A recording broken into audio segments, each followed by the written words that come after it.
Te voy a decir una cosa, todos los carros fallan, pero en el caso de Mopar, o sea, Dodge, Chrysler y Jeep, tienen unos productos que tienen unos problemas muy grandes. Por eso hoy vamos a hablar de los problemas que tienen los carros Mopar, que los moperros no quieren que sepas. Y aguas, gordo, porque posiblemente tu corcholata sí está en esta lista. Número 1.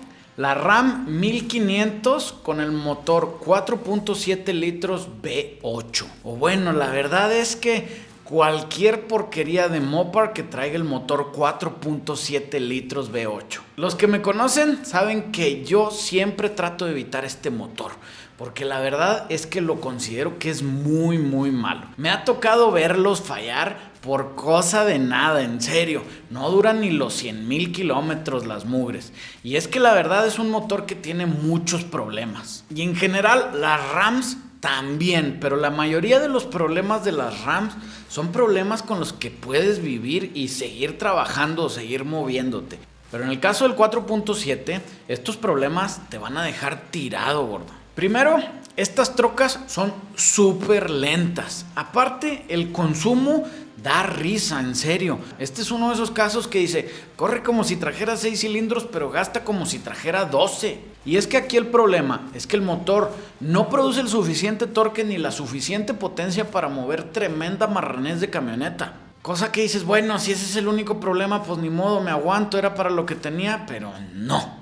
Les encanta fallar. Primero, este es uno de esos motores que si te pasas poquito entre los cambios de aceite va a empezar a producir melcocha y esa melcocha te va a generar problemas, sobre todo con los botadores o buzos o lifters o como les digas. Estos tienden a fallar muy fácil, por lo que empieza a escucharse ruido excesivo en el tren de válvulas y si no los revisas te puede generar problemas mucho más grandes. Ahora, el peor de sus problemas, que en serio aquí es donde yo digo que esto hace que estos motores sean una basura, está en las cabezas. Porque si lo recalientas poco, hay muchas probabilidades que los asientos de válvulas se despeguen. Porque sí, trae cabezas de aluminio y el asiento de válvulas es de acero. Entonces, en donde se expanden diferente estos dos metales, hace que el asiento de válvulas se caiga. Y por lo mínimo va a destruir tu cabeza, tu válvula y tu pistón.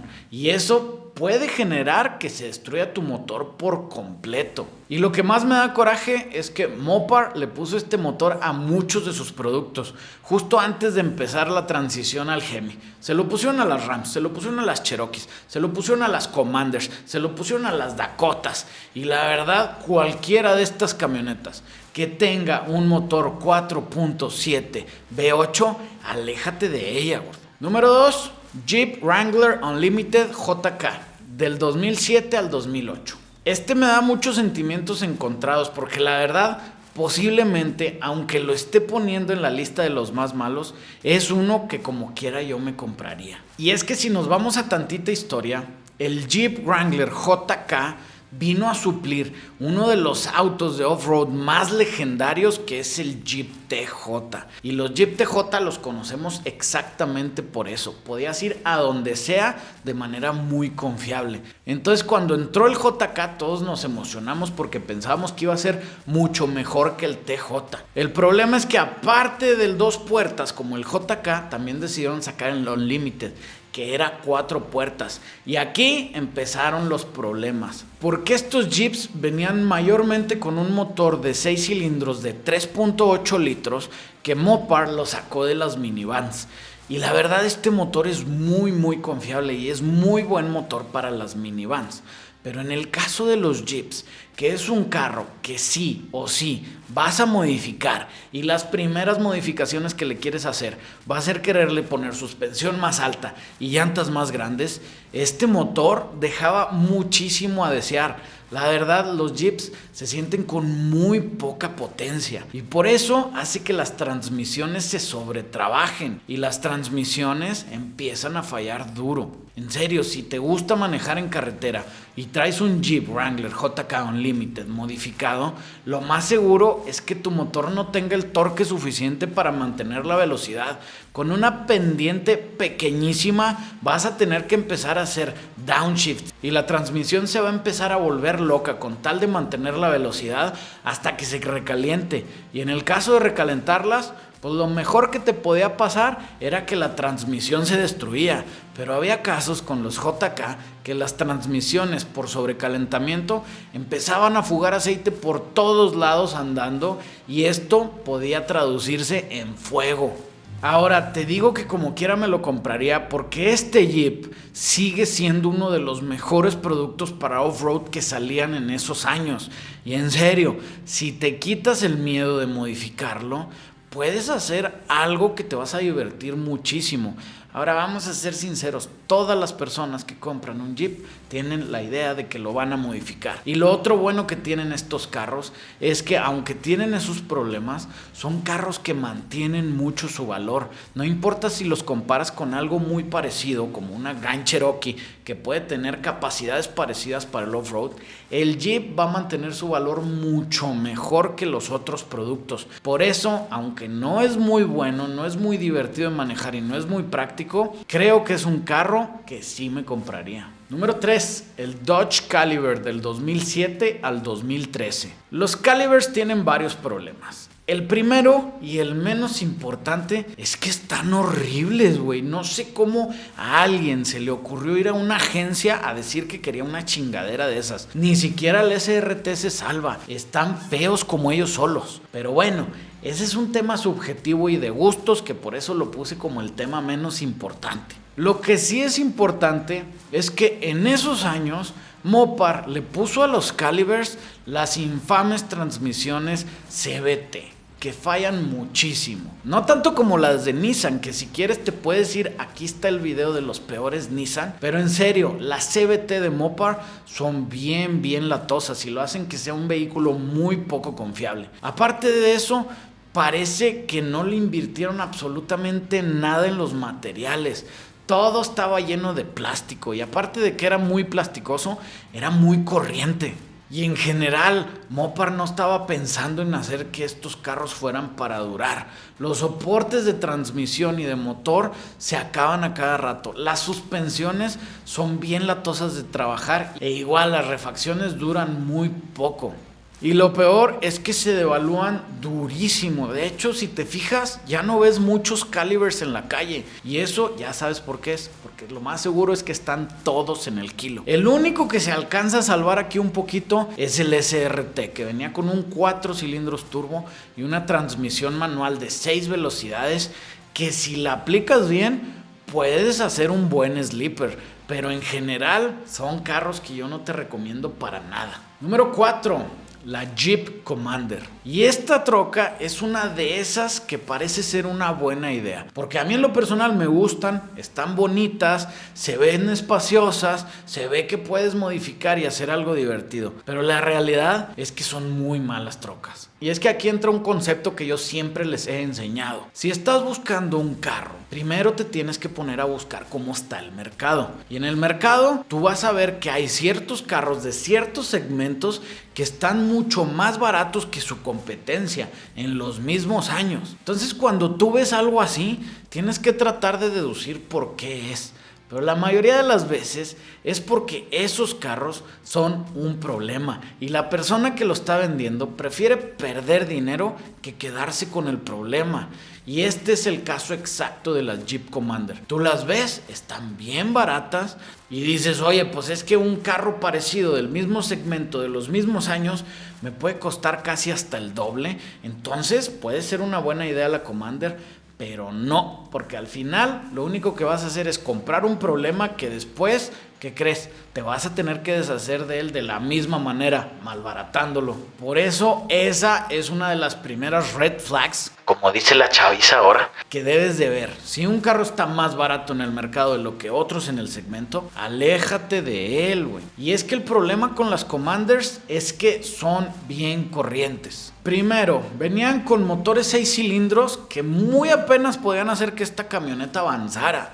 Ahora, si te ibas por una de 8 cilindros, Tenías opción de que fuera el 4.7, que ya hablamos de él, que es una porquería, o del Hemi, que la verdad en esos años tiene sus problemas, pero son problemas que muchos conocemos y sabemos trabajar. Y el problema del Hemi en la Commander es que como la plataforma es más compacta que las pick-up, hace que los problemas comunes del Hemi, como por ejemplo las fugas de los múltiples de escape, que todos hemos arreglado miles de esas, pues aquí lo hace casi imposible de trabajar.